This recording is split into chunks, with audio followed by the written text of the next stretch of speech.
to start off by saying it's been 15 years that I've been in the movement, and it's been a labor of love. The reason why I came into the movement was because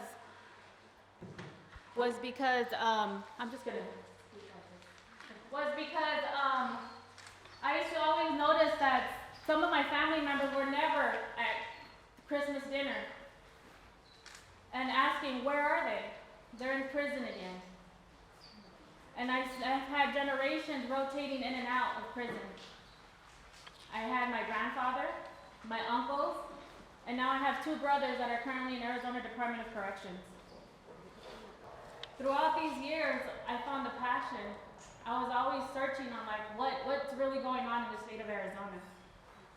And I came into a movement where I was seeing Joe Arpaio doing raids in our communities when they were blocking off neighborhoods with their scare tactics.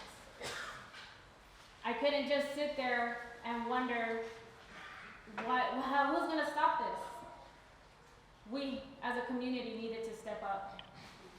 So I went into an organization and I'm like, hey, what are you guys doing? I want to be part of it, and throughout this, on SB 1070, I remember the whole week throughout, we're preparing whether they were going to sign it or not, right?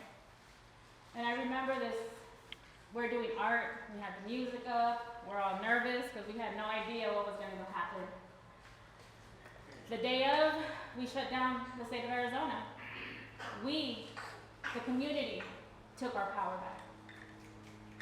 We, the community, said, this is not an Arizona that represents us. We have to stand together. And I remember the day it got signed. We were all in a space like this, in a circle. And I had one of my elders tell me, don't cry. Don't cry in front of anybody. And I couldn't help it. I just started crying because I knew what exactly it meant with this law being signed. Family separation, criminalization of our community. And it was a very rough night because we knew some of the people that were in that room with us were possibly going to get into deportation proceedings, the criminal system, especially how Arpaio was doing the raids. We sat there and it was quiet. There's no words that we can actually say. We just had that moment. And a lady came up to me and she's like, now what am I gonna do?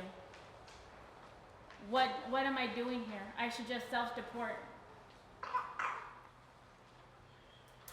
And we're like, no, we have to stay and fight because you've been here 21 years. You have kids that are here.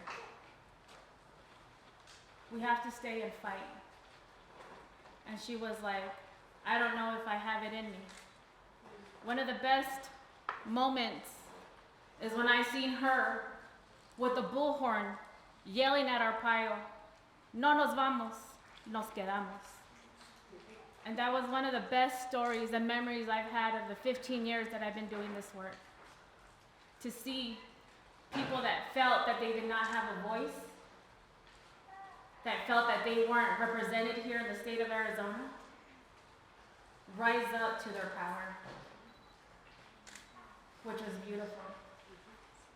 And little by little, we saw what Arizona was supposed to be.